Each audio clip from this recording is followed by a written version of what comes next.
guys! Hi everyone! So for today's video ay mag-unboxing ako ng Asterias. Dumating na yung in-order ko kay Ma'am Gina Oplawan. Thank you ma'am at nandito na yung Asterias in-order ko. So maggagawa na naman ako ng content ko dito sa YouTube kasi lagi lang shorts yung mga ginagawa ko. So, yung short video lang dito sa YouTube. So naka-receive ako ng message na gumawa daw ako ng mga long video.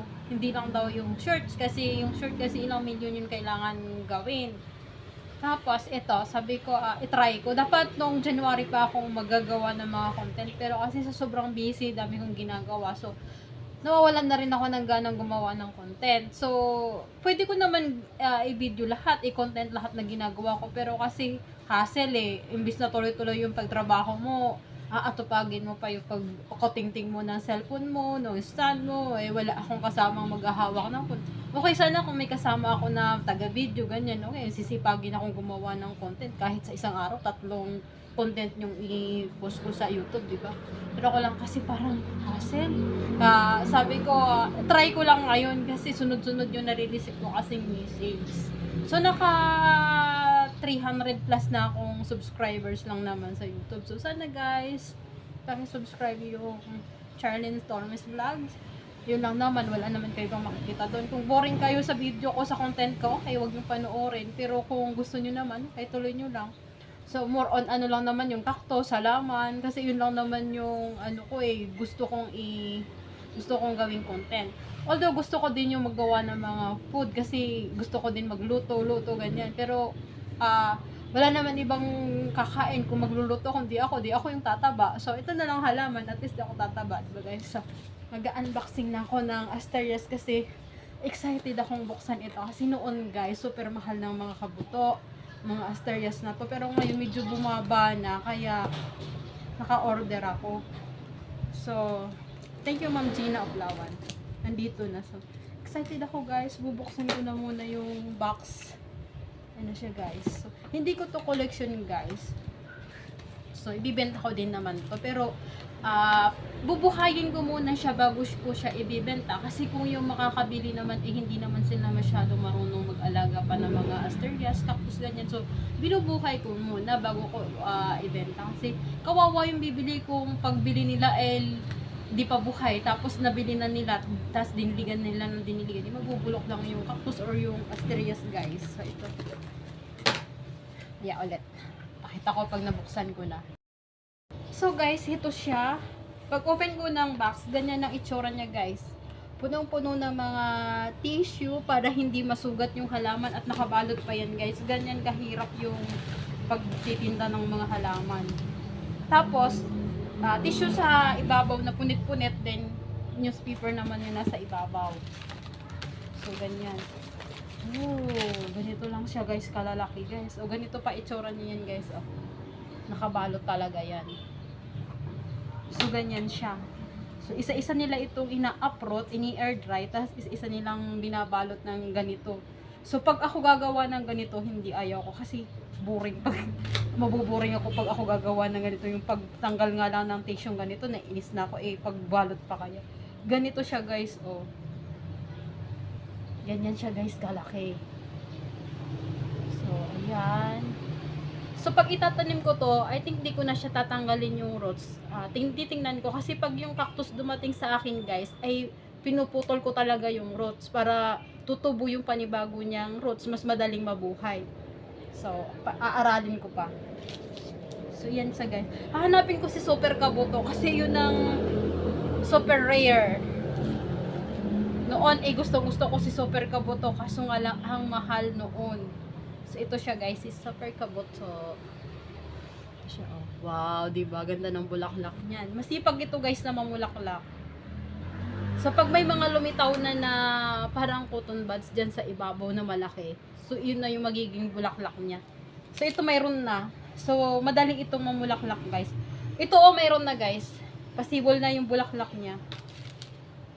So, tapos mayroon lang ako dito sa akin na inaalagaan. I think mga nasa 4 years old na siya. Yung dalawa common, yung isa is Super Kabuto. Yun, papakita ko sa inyo, guys, mamaya yung mother plant ko. 4 na taon ko na yatang alaga yun o 5 taon na. Ayan yung sinasabi ko guys, yung sa gitna, bulaklak niya na yan guys. sa ito. Ganda guys. Noon ko pa pangarap bumili ng mga ganito, kaso nga lang noon mahal. Ngayon medyo bumaba na. Kaya nakakuha ako. Ito ang cute niya ito.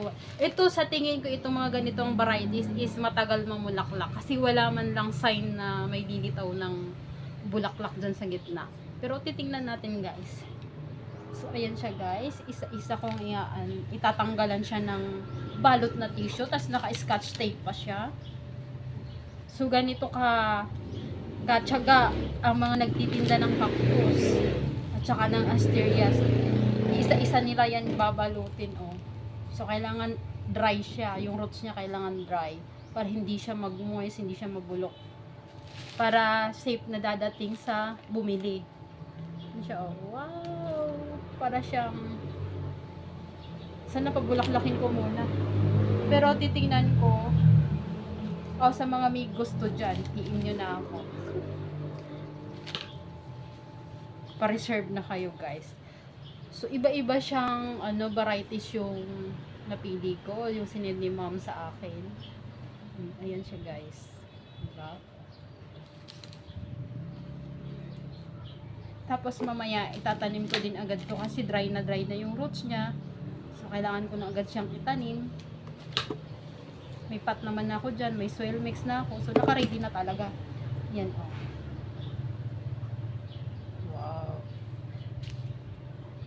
So, I think ko na lang. Kasi baka abutin yung oras ko, yung super haba na ng video. Di pa ako natapos dito magtanggal isa-isa ng balot na tissue tsaka scotch tape. So, mamaya ulit guys. Yung LBC box niya guys. Then yung laman, yung asterias. Tapos, yung mga pot, ready na din. So, naglalagay ako ng konting bunot sa may puwetan ng pot kasi ang lalaki ng butas ng pot.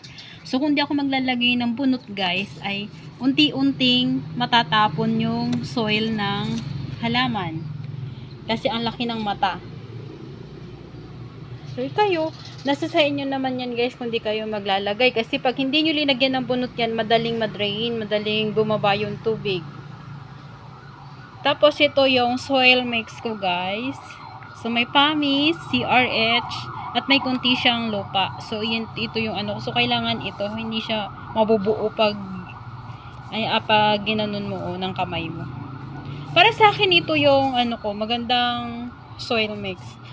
So, kanya-kanya naman tayo guys na mga pagtitimpla ng soil sa mga halaman natin. So, ito kasi pang succulent ito and then pang cactus.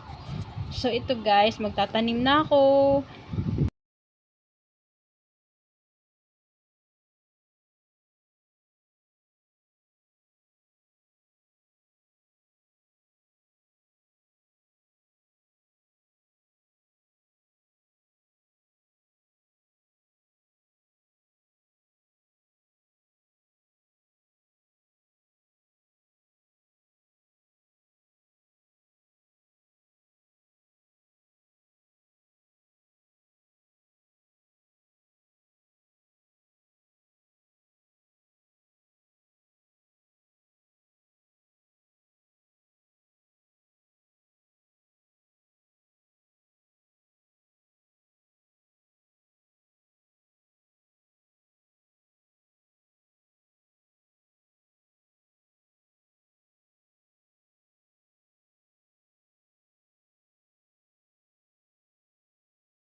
So ito guys, yung mga alaga ko na asterias, 5 lang sila. So yung white na yan guys, bulaklak niya na yan. Ito, bulaklak niya na yan, tsaka yan. Tapos ayan, masipag silang mamulaklak guys. Kaya yung mga ayaw ng may tinik, so ito yung ikulik nyo guys. Ito variegated siya. So, pero nagbulaklak na ito, hindi ko pa naabangan na namukadkad yung bulaklak nito. Kaya hindi ko alam kung anong kulay. Kung same lang ba sa mga ganito. Kasi may light purple dito. Ito ata yun. Yung light purple. Ito ba si kabuto? Parang iba yung itsura niya. So, ito lang yung mga alaga ko guys. So, pakita ko sa inyo pag nag-bloom na yung bulaklak niyan. So, yun lang guys. Finally guys, natapos na ako magtanim ng aking mga asterias. So ito na ang itsura nila guys. So 2 weeks bago ko sila i-release, bubuhayin ko muna sila para naman yung mga bibili ay walang kalogi-logi sa akin. So ganun talaga guys. Kasi ayaw ko naman na ibenta na kakatanim lang iibebenta ko na. So hindi ko talagang buhayin. So, ayan. Dapat ganyan lang muna ang pagtataniman, guys. Pag ganyan kaliliit yung cactus. So, ito nga, guys. Tapos na ako nagtanggal ng mga balot na tissue at mga scotch tape. At na-unboxing ko na rin siya. So, ito yung laman. So, sunod nito ay magtatanim na ako, guys. So, ayan. Pinakita ko lang sa inyo yung laman. So, ang gaganda niyan. Sana lahat ko muna mapabulaklak.